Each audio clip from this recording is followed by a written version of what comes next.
Pessoal, tudo bem? Meu nome é Clodoaldo Bequec, sou um dos membros do LEPES e hoje eu vou apresentar para vocês mais um estudo relacionado ao nosso grupo de estudo. Deixa eu puxar aqui.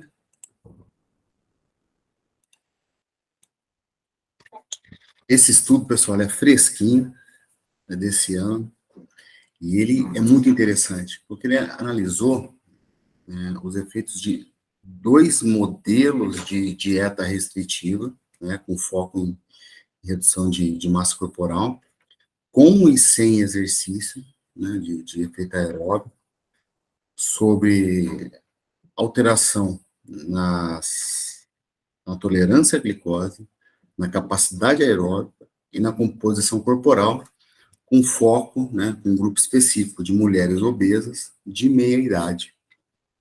Então, primeiro, observamos 10 semanas de intervenção, tá? Então, todos os grupos, eles tiveram uma restrição padrão de 700 quilocalorias por dia. E aí foi dividido em dois grupos, né? O grupo sendo dieta normal, que ela manteve os percentuais normais, de oferta de macronutrientes, que seria 10 a 20% de proteína por dia, 25 a 40% de gordura e 40 a 60% de carbo. Entendam que teve essa dieta com restrição de 700 quilocalorias por dia, tá? Por 10 semanas. E esse grupo, o grupo norma, ele foi subdividido em um grupo com e sem exercício. E teve também um grupo, que é o grupo com restrição de carboidrato e aumento de gordura. Alguns consideram essa como uma dieta cetogênica, tá? E também manteve o padrão de redução de 700 kg por dia, só que com essas alterações de menor carboidrato e maior gordura, tá? E esse grupo também promoveu uma subdivisão entre essa dieta específica com e sem exercício, tá? O N foi grande, foi bom, 199 mulheres, variando entre 33 e 47 anos, nenhuma poderia estar na menopausa, tá? IMC deveria variar entre 26,5 e 36,5, e nenhuma poderia possuir alguma desordem metabólica. Então, sem diabetes, sem pressão alta, tá? No grupo, nos grupos que fizeram exercício, como que era o padrão?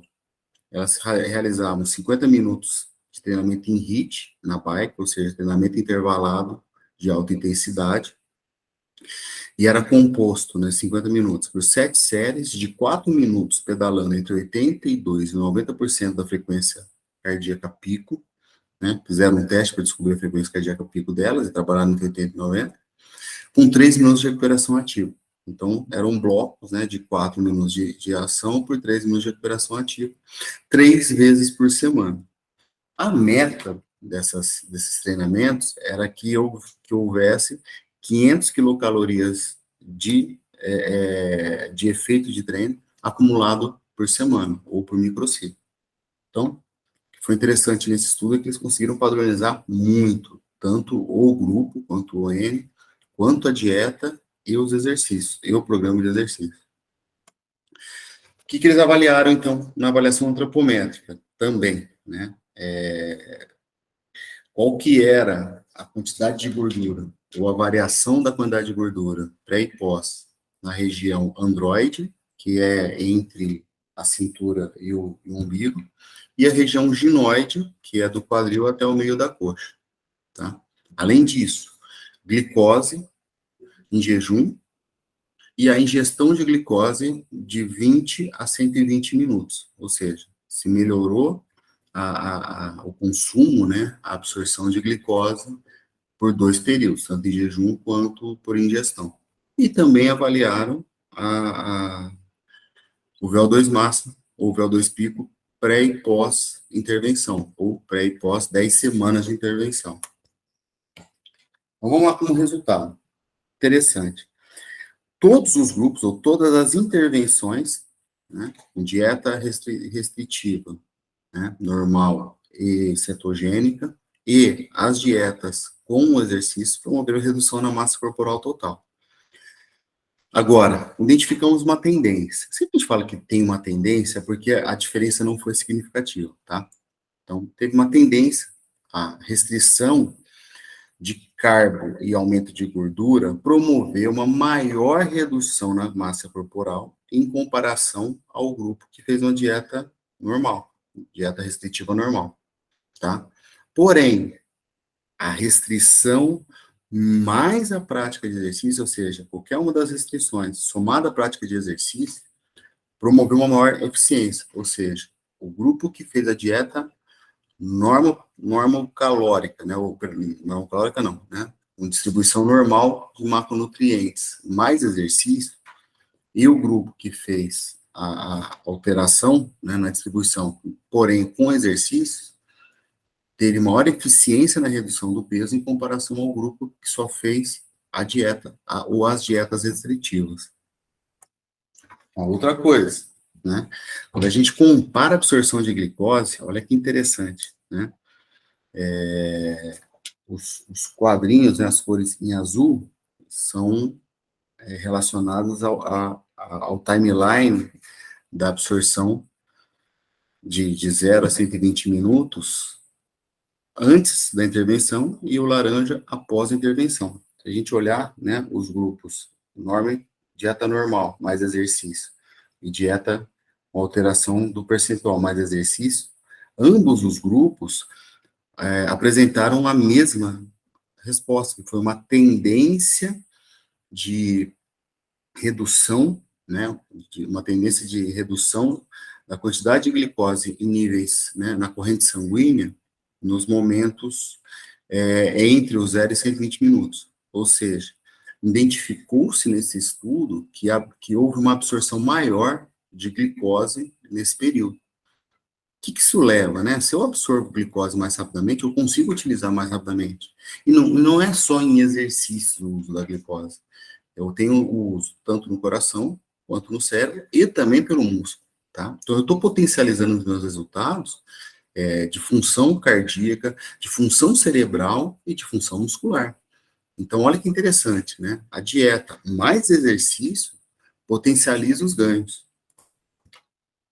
E quando a gente compara, né, as circunferências, tanto para quantidade de gordura na região androide quanto ginoide, houve uma redução significativa nesses dois, tá?